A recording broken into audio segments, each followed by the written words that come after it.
বাংলাদেশের এক সীমান্ত ঘেঁষা গ্রাম চন্দ্রডিঙ্গা। নেত্রকোনার কলমাকান্দা উপজেলার এই পাহাড়ি জনপদে দাঁড়িয়ে থাকা চন্দ্রডিঙ্গা পাহাড় যেন প্রকৃতির হৃদয় থেকে উঠে আসা এক নিঃশব্দ বিস্ময়। আজ আমি আপনাদের নিয়ে এসেছি সেই চন্দ্রডিঙ্গা পাহাড়ের গল্প শুনতে, দেখতে আর অনুভব করতে। বর্ষাকালের সৌন্দর্য এখন চারপাশ ভরে উঠেছে তাজা সবুজে। এই পাহাড়ের আকৃতি অনেকটা বিশাল এক ডিঙি নৌকার মতো। আর সবচেয়ে বিস্ময়কর ব্যাপার হলো, এই নৌকার শেষ প্রান্তটি ঠেকেছে একেবারে পাহাড়ের চূড়ায়, যেন আকাশ ছুঁয়ে যেতে চাই তার সাহস আর কল্পনায়।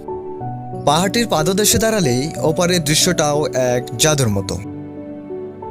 পাহাড় ঘেঁষে রয়েছে ভারতের সেই মেঘালয় রাজ্য, কিন্তু শুধু প্রকৃতিই নয়, এই পাহাড় ঘিরে রয়েছে এক পৌরাণিক গল্প। এই পাহাড়টির নাম জড়িয়ে আছে বিখ্যাত বণিক